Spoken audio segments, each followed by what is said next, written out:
The fluorescent lights above the turbine control corridor buzzed like trapped insects, while Dana Whitmore stood with both hands planted on her hips and watched the black man kneeling beside the maintenance hatch. He had a lunchbox at his feet. A child's backpack leaned against the wall beside him, faded blue with stitched dinosaurs peeling at the corners. The little girl sitting nearby swung her legs beneath the metal bench and whispered multiplication tables to herself while drawing circles on a yellow notepad. Dana's voice cut across the corridor, sharp enough to stop two technicians in mid-step. "You cannot keep sneaking into restricted sections because you think you know better than my staff." The man stayed where he was, one sleeve rolled past the elbow, fingers blackened with grease. "I'm not sneaking anywhere, ma'am." "Then why are you under my valve chamber?" "'Cause your cooling bypass actuator locked half open 12 minutes ago." Dana laughed once, short, hard.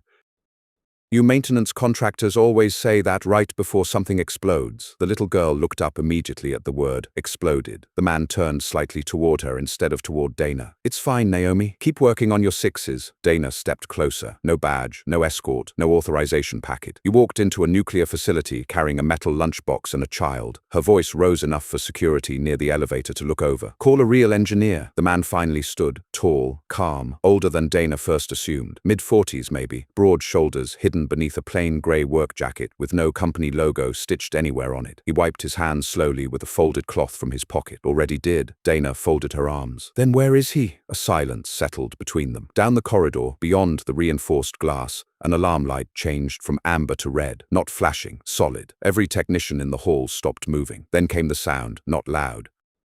Worse than loud, the deep metallic groan of pressure building where it shouldn't. One security officer reached for his radio. Dana's jaw tightened. The man looked once toward the ceiling pipes, then at the clock above the corridor door. 20 minutes, he said quietly. "After that, your secondary loop starts cavitating." Dana stepped closer until they were nearly shoulder to shoulder. "Who exactly do you think you are?" Before he answered, 3 black SUVs rolled past the outer security gate, visible through the long west window. Behind them came a white federal transport van with the Department of Energy seal stamped across the side. The entire corridor went silent. A woman in a navy suit stepped out before the van fully stopped. Security officers straightened instantly. Dana recognized her face before her shoes touched the pavement. Deputy Secretary Elaine Mercer. And Elaine Mercer was walking directly toward the man beside the maintenance hatch.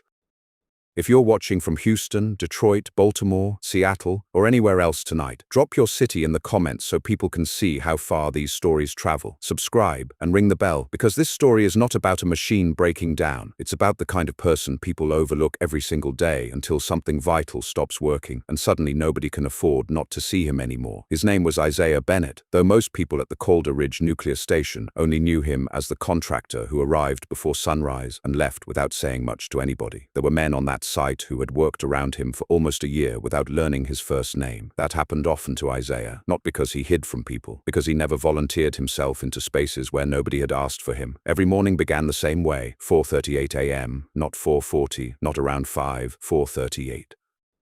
The apartment kitchen light clicked on while the rest of the building still slept in stale silence. He brewed coffee strong enough to stain the inside of the old steel thermos he carried everywhere. 2 eggs, toast for Naomi, peanut butter if the paycheck had stretched properly that week. Some mornings the girl slept through the smell of breakfast. Some mornings she wandered into the kitchen wearing mismatched socks and carrying whatever book had claimed her attention the night before. Marine animals, volcanoes, the moon landing. Once she spent 3 straight weeks drawing electrical substations after Isaiah took her past one during a storm. "Why do they hum at night?" she had asked. "Because electricity never sleeps." That answer stayed pinned on the refrigerator in her uneven handwriting. Naomi was 9 years old and missing her front tooth on the left side. She tilted her head when she listened carefully, the same way her mother used to. That resemblance could still stop Isaiah in the middle of folding laundry. Lena Bennett died on Interstate 81 during freezing rain 3 winters earlier, when a delivery truck jackknifed through the median before sunrise. People described loss with words too polished for what it actually was. Closure, healing, acceptance. Isaiah never used any of them. There was only before and after. Before meant music playing while Lena cooked on Sundays. After meant silence so complete he could hear the apartment pipes ticking behind the walls. Before meant 2 toothbrushes beside the sink. After meant Naomi climbing into his bed during thunderstorms because neither of them slept through heavy rain anymore. He never remarried, never dated, never explained that choice to anybody. He worked. That became the shape of his life. Work, school pickups, grocery lists, utility bills, bedtime spelling tests, repairs around the apartment building when neighbors could not afford plumbers. especially older neighbors. Miss Evelyn in 2C once tried paying him with canned peaches after he fixed her heater during January. He took one jar so she would not feel embarrassed. At Calder Ridge, he moved through corridors with the same quiet steadiness he carried everywhere else. No wasted motions, no speeches, no complaining during overtime. Men trusted him around equipment because he never rushed anything. Machines, Isaiah believed, remembered impatience. The younger technicians started calling him professor after seeing him rebuild a corroded hydraulic regulator most people thought belonged in scrap metal. Isaiah never corrected them. He had once been one of the youngest systems engineers hired by Westinghouse Energy before budget cuts, mergers, and politics buried entire departments beneath cheaper contracts and newer executives with brighter shoes than experience. He helped design cooling redundancies for facilities 3 states away. His name sat inside technical manuals nobody read anymore. Then Lena died. Then Naomi needed someone home before dark. Then titles stopped mattering. Contract work paid less, but let him stay near home. So he traded conference rooms for repair corridors and spent years listening to younger managers explain systems he had practically helped invent. He never interrupted them. That part confused people most, especially Dana Whitmore. Dana had arrived at Calder Ridge 14 months earlier from a prestigious engineering management program outside Boston. 36 years old. Sharp credentials, faster speech than most people on site could follow. She believed in order, structure, documentation, visibility. The plant had suffered embarrassing inspection failures before her arrival, and corporate leadership loved her immediately because she cleaned things aggressively. New reporting chains, new compliance reviews, mandatory performance scoring. People either adapted or disappeared. Dana did not consider herself cruel, demanding, yes, necessary, absolutely. The facility operated near one of the largest population corridors in Pennsylvania. Mistakes carried consequences bigger than bruised egos. That belief hardened her, sometimes too much. She distrusted quiet employees because quiet people kept information to themselves. She distrusted contractors because they rotated through facilities without accountability. And she especially distrusted older workers who ignored hierarchy while somehow still outperforming everyone around them. Isaiah represented all three. The first real clash happened during a coolant filtration audit 6 months before the incident. Dana presented a revised maintenance schedule to department leads in Conference Room B, while Isaiah sat near the back, reviewing pressure diagrams nobody else had bothered opening. Dana explained the updated sequence confidently. When she finished, Isaiah spoke without lifting his eyes from the diagrams.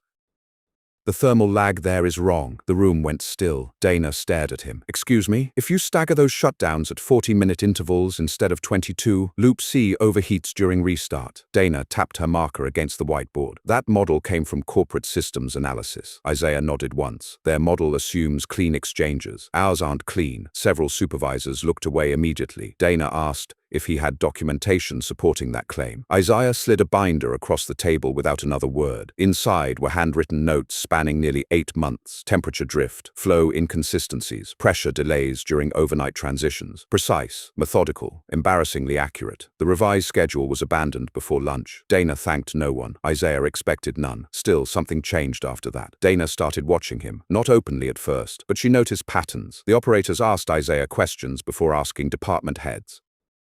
Security guards greeted Naomi by name because she sometimes waited in the administrative lobby after school when Isaiah's shift ran late. Once Dana walked past the turbine bay and found 3 technicians gathered around Isaiah while he explained cavitation damage using a paper coffee cup and a pen cap. Nobody looked bored. That bothered her more than she admitted. Authority inside places like Calder Ridge depended on confidence people could see. Isaiah never displayed confidence, yet people trusted him anyway. That kind of trust threatened carefully built structures. Then came the valve issue. For nearly 11 days, the secondary cooling bypass actuator in Unit 2 had shown irregular response times during low-load transitions. Nothing catastrophic, not yet, but the delays worsened. Dana ordered diagnostics. No conclusive failures appeared. Corporate consultants blamed sensor drift. Isaiah disagreed quietly during one maintenance review. The actuator stems binding under heat expansion. Dana dismissed it. The metallurgy reports are fine. Isaiah said nothing else. 3 days later, the delays doubled. Dana increased monitoring frequency. The consultants recommended a full shutdown inspection requiring 42 hours offline and millions in lost productivity. Corporate executives resisted immediately. The station stayed operational while arguments stretched through conference calls and spreadsheets. Meanwhile, Isaiah kept notes. Pressure fluctuations, temperature curves, acoustic changes during valve transitions, things machines said when nobody listened carefully enough. The morning everything finally broke began with Naomi missing the bus. Again, she blamed a science project involving baking soda volcanoes. Isaiah blamed time itself for moving faster whenever shoes needed tying. By the time they reached Calder Ridge, the outer lots were already full, and rain hammered the windshield hard enough to blur the security lights. Naomi carried her backpack and half-finished worksheet inside, while Isaiah signed temporary access forms with the guard, who knew them both. "Long day?" the guard asked. "Probably." Naomi held up her worksheet. "I got 87 on fractions." Isaiah glanced down while clipping his badge. "That missing 13 points bothering you?" She nodded. "Good." The guard laughed softly. Inside the facility, Isaiah heard the actuator before he saw the diagnostic screen. That low, grinding hesitation beneath the valve transition. Metal expanding against warped alignment. He changed direction immediately. No coffee, no locker room. Straight toward Unit 2, which was exactly where Dana found him kneeling beside the maintenance hatch 20 minutes later while alarm lights turned red across the corridor. Dana believed she was protecting the plant. That mattered. People liked easy villains because easy villains removed responsibility from everybody else. Dana was not easy. Her father spent 32 years inside Navy propulsion systems before developing lung disease that slowly hollowed his breathing into something thin and mechanical. She grew up hearing stories about preventable failures, men who ignored procedures, corners cut because somebody thought experience outweighed protocol. One valve mistake aboard a submarine had nearly killed her father's crew long before she was born. He never stopped talking about it. Discipline keeps people alive. Dana carried that sentence into adulthood, like scripture. By the time she reached Calder Ridge, she had already survived environments where women in engineering management needed twice the certainty just to occupy the same chair. She learned quickly that hesitation invited challenge, so she stopped hesitating, even privately, especially privately. When the cooling actuator problems began, she followed process exactly as trained. Diagnostics first, vendor consultation second, escalation channels third. The problem was not negligence, the problem was belief. Dana trusted systems more than instincts because instincts could not be audited later. Isaiah operated differently. He listened, watched, adjusted. He carried years of practical knowledge impossible to summarize neatly inside reports. That frustrated Dana because expertise without documentation looked too much like improvisation, and improvisation frightened her. The complaints about Isaiah started small. A procurement supervisor reported unauthorized tool access. One technician mentioned Isaiah bypassed standard maintenance requests by repairing issues himself during overnight rounds. Security noted Naomi's repeated presence inside administrative spaces. None of those complaints justified disciplinary action individually. Together they built a picture Dana already half believed, an older contractor growing too comfortable around sensitive systems, a man operating outside structure because everybody assumed he knew what he was doing. Then came the anonymous email. No signature, no traceable sender, just one sentence forwarded to Dana and corporate compliance. Ask why Isaiah Bennett still has old Level 4 access permissions from before the restructuring. That stopped her cold. Level 4 access belonged to senior systems engineers, not contractors. Dana checked the database herself. The permissions existed, dormant but active. Authorization dated 14 years earlier. She immediately contacted security. Nobody understood why the credentials remained attached to his profile. Records from earlier management transitions were incomplete after mergers and outsourcing changes. Dana interpreted that as another sign of dangerous oversight. Isaiah interpreted it as irrelevant. When she confronted him privately 2 days before the incident, he barely looked surprised. "They forgot to remove them," he said. Dana stared across her office desk. "And you never reported that?" Nobody asked. That answer lived inside her head for 48 straight hours afterward. Nobody asked, not defensive, not smug, simply factual. To Dana, the sentence represented exactly what frightened her about him. A man comfortable carrying authority nobody could clearly see. Meanwhile, the actuator deteriorated faster. Control room operators began reporting audible instability during transition cycles. One described it as sounding like a wrench rattling inside concrete. Corporate still resisted shutdown approval. Power demand forecasts were high that week due to the storm system moving across the region. Every hour offline cost staggering amounts. Dana found herself cornered between procedure and reality. Then another detail surfaced. Isaiah had once authored part of the original emergency bypass architecture for Calder Ridge, before the plant ownership changed hands. That discovery unsettled her further instead of reassuring her. Why was a man with that background working contract maintenance shifts while raising a child alone? People stepped down for reasons, sometimes dangerous reasons. Her suspicion hardened into certainty without enough evidence underneath it. That happened more often than most people admitted. By the morning of the confrontation, Dana already believed Isaiah represented risk before she saw him beside the maintenance hatch. So when she spotted him bypassing authorization pathways during an active instability alert, her response arrived carrying every assumption already stacked inside her. Call a real engineer. She meant every word when she said it. What Dana did not know was that Isaiah had spent the previous 6 months assisting a confidential federal review involving aging nuclear infrastructure vulnerabilities across 3 states. The Department of Energy had approached him quietly through an old colleague named Victor Hale. Victor once supervised systems integration during Isaiah's Westinghouse years before eventually moving into federal oversight contracting. 2 facilities in Ohio had experienced unexplained actuator failures eerily similar to Calder Ridge, then another in Michigan, not identical, connected. The investigation revealed a manufacturing issue buried deep within replacement component batches distributed years earlier during aggressive cost-cutting transitions. A microscopic flaw in heat treatment procedures weakened internal alignment tolerances over time. Most plants never noticed because the degradation developed slowly until it didn't. Isaiah recognized the signs almost immediately after hearing Calder Ridge's actuator delays. He contacted Victor privately. Federal investigators arrived quietly weeks later under the cover of routine compliance consultations. They confirmed Isaiah's suspicion after independent analysis. The problem extended beyond one valve, potentially dozens nationwide. But public disclosure before verification risked panic, lawsuits, market instability, and political catastrophe surrounding nuclear oversight. So the investigation stayed compartmentalized, need to know only. Dana never received clearance because corporate leadership feared leaks during ongoing negotiations with suppliers and regulators. Isaiah accepted the secrecy because he understood the stakes, and because he knew something else. Calder Ridge's specific valve could likely be stabilized temporarily without emergency shutdown if someone physically realigned the actuator assembly during thermal expansion. Dangerous work. Precise work. Work requiring intimate familiarity with obsolete infrastructure modifications undocumented in current system maps. Isaiah possessed that familiarity because he helped supervise those modifications 15 years earlier during winter retrofits nobody remembered anymore. Victor asked him directly during a late-night diner meeting, "Can you hold it together until federal replacement teams arrive?" Isaiah stirred cold coffee before answering, "Maybe." That became the operation. Every overnight shift he quietly monitored degradation patterns while investigators assembled evidence against manufacturers who knowingly concealed defect risks years earlier. The timeline mattered. Replacement assemblies were already en route under federal authorization. 2 more days. That was all Isaiah needed. Then the storm hit. Electrical demand surged. Unit loads increased. Thermal stress accelerated. Actuator expansion beyond projected thresholds.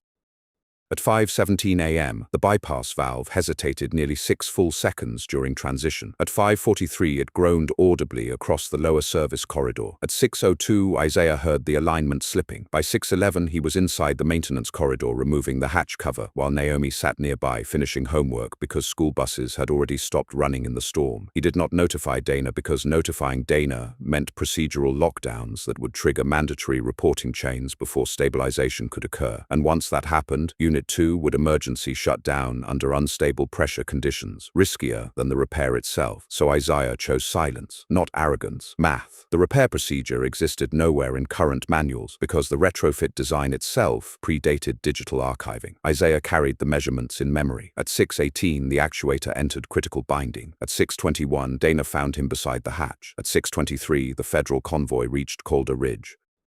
Deputy Secretary Elaine Mercer moved through the corridor with astonishing speed for someone surrounded by security details. Nobody spoke as she approached. Not the technicians, not the guards, certainly not Dana. Mercer stopped directly in front of Isaiah. "Status?" Actuator stem warped another ½ millimeter. Mercer nodded once. "Can you still stabilize it?" "Probably." Dana finally stepped forward. "Deputy Secretary, this contractor entered a restricted section without authorization during an active systems alert." Mercer looked at Dana briefly, then back at Isaiah. "How long?" 20 minutes, if nobody interrupts me." Mercer turned toward Dana fully now. "Ms. Whitmore, Isaiah Bennett is serving as lead technical advisor on a federal infrastructure containment review, authorized under Department of Energy Directive 44B. Dana blinked once. "I was never informed of that." "No," Mercer replied. "You weren't." The corridor seemed to shrink around the silence that followed.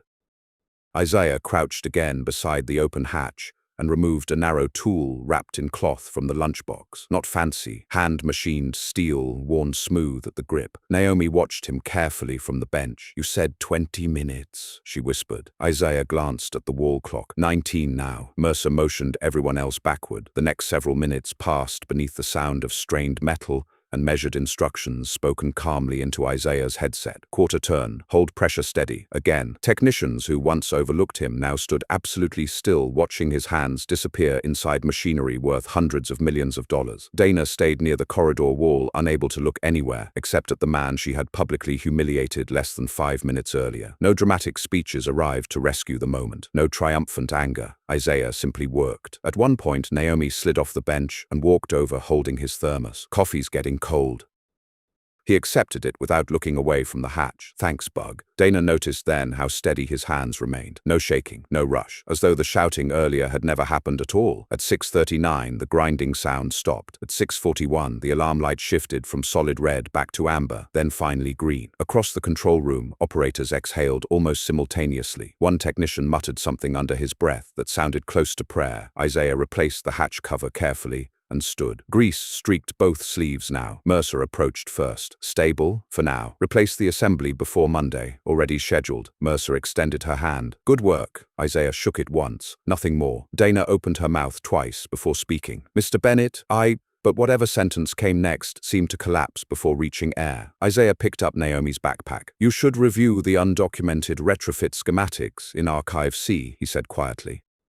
"Current maps are missing 2 bypass anchors." That was all. No lecture, no revenge, just information she needed. Then he walked past her carrying the lunchbox while Naomi hurried beside him, asking whether they still had time for breakfast sandwiches before school. Dana remained in the corridor after everyone else dispersed. The silence afterward felt worse than the confrontation itself, because now she understood the full shape of what she had done. Not just publicly humiliating a man, humiliating someone who never once used his knowledge to embarrass her back. Mercer lingered nearby, reviewing reports with security staff before eventually stopping beside Dana. "You thought you were protecting the facility?" Mercer said. Dana stared through the corridor glass toward the rain outside. "That doesn't make this better." "No." Mercer closed the folder in her hands. "But it matters." Dana let out a slow breath. "Why keep me uninformed?" "Because information leaks. People speculate. Markets react.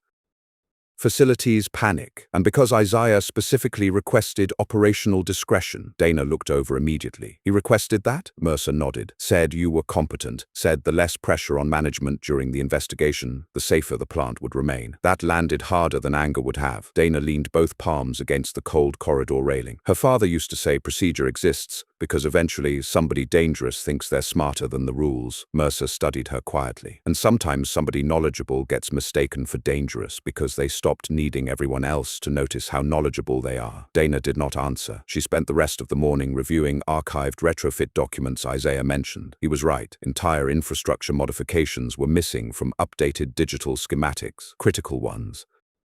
Which meant if the emergency shutdown had occurred under current maps, technicians could have made catastrophic assumptions about bypass flow patterns. Dana sat alone in Archive C for nearly an hour, staring at faded signatures across engineering documents. Isaiah Bennett's name appeared repeatedly. Design approval, thermal analysis, field modification review, everywhere, invisible only because nobody bothered looking backward anymore. Around noon, Dana drove home instead of returning to administration meetings. Rain still covered the highways. She parked outside her townhouse and remained inside the car long after the engine stopped. Her father's old oxygen machine sat beside his recliner when she entered. The house smelled faintly medicinal. He looked up from the television. "Long day?" Dana nodded. He noticed immediately. "What happened?" She removed her wet coat slowly. "I was wrong about someone." Her father muted the television. "That all?" Dana almost laughed. "No, worse." She told him the story in fragments, not names, not federal details, just enough. When she finished, the old man rubbed his jaw thoughtfully. "You know what the hardest part about authority is?" Dana waited, realizing competence doesn't always arrive wearing the uniform you expect. Outside, rainwater slid down the window in crooked silver lines. At Calder Ridge, Isaiah finished his shift 3 hours later than planned. Naomi sat at the breakroom table, drawing turbines that looked suspiciously like smiling robots. One of the younger technicians approached awkwardly holding holding 2 vending machine hot chocolates. "For you guys." Naomi accepted hers immediately. Isaiah nodded once. "Appreciated." The technician hesitated. "Did you really help design this place?" "Parts of it." "Why didn't you ever say anything?" Isaiah screwed the thermos lid back on carefully before answering. "Would have changed the valve this morning?" The young man looked down. "No, sir. There you go." That evening, Naomi fell asleep in the car halfway home, clutching her unfinished drawing. Isaiah carried her upstairs carefully without waking her fully. She wrapped one arm around his neck automatically. The apartment felt warm from old radiator heat. After settling her into bed, he stood in the kitchen washing grease from beneath his fingernails, while the local news murmured from a neighbor's television through the thin walls. No reports mentioned Calder Ridge, no headlines, no interviews, exactly as intended. His phone buzzed once on the counter. "Victor Hale, hell of a morning." Isaiah dried his hands. "Plant stable, for now." Victor hesitated. Mercer said Whitmore looked like somebody kicked a hole through her worldview. Isaiah opened the refrigerator, searching for leftovers. "She'll survive it. You're kinder than most people I know." Isaiah closed the refrigerator again. "No point making hard days harder." After the call ended, he fixed Naomi's backpack zipper, using a bent paperclip and needle nose pliers from the kitchen drawer. Small work, quiet work, the kind nobody applauded. 3 days passed before Dana Whitmore appeared outside Isaiah's apartment building. She arrived just after sunset, carrying a foil-covered dish awkwardly balanced in both hands, not polished enough to look rehearsed. That mattered. Children played basketball near the parking lot, while old music drifted from an upstairs window somewhere. Dana almost turned around twice before reaching apartment 3B. When Isaiah opened the door, Naomi immediately appeared behind him holding a spelling workbook. "Oh," she said softly. "The yelling lady." Dana winced before she could stop herself. "Fair enough." A long silence followed. Then Dana lifted the dish slightly. "My father made too much chicken pot pie." From inside the apartment came the unmistakable sound of a smoke detector chirping low battery warnings. Isaiah glanced upward.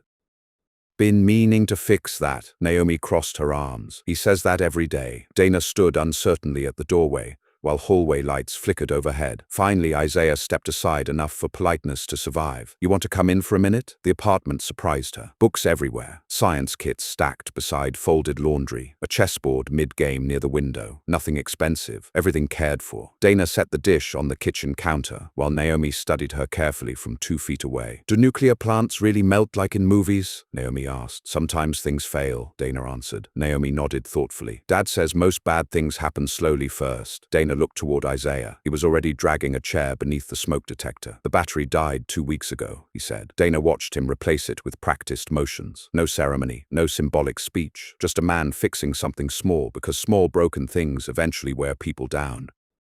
When he climbed back down, Dana spoke quietly. "I read the retrofit files." Isaiah poured water into 3 mismatched glasses. "Those old systems weren't documented properly. You built redundancies nobody remembered existed." Isaiah handed Naomi her glass first. "People forget old work when it keeps functioning." Dana looked around the apartment again. "You could have embarrassed me in front of everyone that morning." "Could have, but you didn't." Isaiah leaned against the counter. "Wouldn't have cooled the valve any faster." Naomi snorted at that before covering her mouth. Dana laughed unexpectedly. Short, real, the first unguarded sound Isaiah had heard from her. When Dana finally stood to leave, Naomi followed her to the door. "The pot pie was from your dad?" she asked. "Mostly store-bought," Dana admitted. Naomi nodded seriously. "That's okay. Dad burns crusts anyway." After the door closed, Isaiah looked toward his daughter. "You interrogate everybody?" "Only adults." Weeks later, Calder Ridge operated under new federal oversight procedures, partially shaped by recommendations Isaiah helped draft. Dana implemented them personally, different now, still demanding, still structured, but she started listening longer before deciding what people meant. That change showed itself in small ways first. Questions instead of assumptions, pause instead of interruption. One afternoon she stopped a meeting halfway through because a junior technician quietly mentioned a pressure inconsistency others ignored. Before, she might have dismissed him. Instead, she asked him to continue. The technician nearly dropped his clipboard from surprise. Isaiah noticed these things without commenting on them. Winter settled gradually across Pennsylvania. The trees beyond Calder Ridge lost their leaves one branch at a time until the hills looked sketched in charcoal beneath gray skies. One Saturday morning, Isaiah brought Naomi to the plant parking overlook where steam plumes rose pale against the cold air. She pressed her gloves against the fence. "Does it scare you?" she asked. "What part?" "That everything could break." Isaiah looked across the massive facility, humming steadily in the distance. "Everything does break eventually." Naomi frowned. "That's not a very good answer." He smiled faintly. "No, but it's true." She thought about that a while. "Then what's the good part?" Isaiah rested his forearms on the fence beside her. People keep fixing things. Down below them, workers moved through the station carrying toolkits and coffee cups and clipboards. Ordinary people, tired people, people nobody would recognize in grocery stores. Yet every light in every nearby town depended partly on their hands. Naomi leaned against him briefly. Like you, Isaiah looked out toward the cooling towers, disappearing into morning cloud. Like all of them, he said. Near Christmas, a framed document appeared quietly in Calder Ridge's administrative hallway. No announcement, no ceremony, just a small brass plate beneath protective glass. Recognition of technical service and infrastructure preservation. Isaiah Bennett. He walked past it 3 separate times before Naomi finally pointed upward dramatically. Dad, your face is on the wall. Technically, that's not my face. Close enough. Dana happened to exit a nearby conference room at that exact moment. For a second, the 3 of them simply stood there together beneath fluorescent lights, humming softly overhead. Then Donna noticed Isaiah studying the frame's crooked corner. Maintenance installed it unevenly, she said. Isaiah tilted his head. 2 millimeters left side drop. Dana almost smiled. I already submitted a correction request. Naomi groaned loudly. You two are the same person. A few workers nearby laughed quietly. Isaiah shook his head once. Dangerous accusation. Dana folded her arms. Documented and archived now. Later that night, Isaiah returned home carrying groceries while snow drifted slowly through the parking lot under orange streetlights. Inside the apartment, Naomi sat at the kitchen table, building a model bridge from popsicle sticks for school. One side kept collapsing. She looked up when he entered. Can you help? Isaiah set the grocery bags down carefully. Show me where it fails. She pointed at the center support. He studied it without touching anything immediately. Then he pulled a chair beside hers. The radiator clicked softly behind them, while snow continued falling beyond the window. No speeches, no grand revelations, just a father and daughter leaning over something broken together, and after a while, piece by piece, making it hold.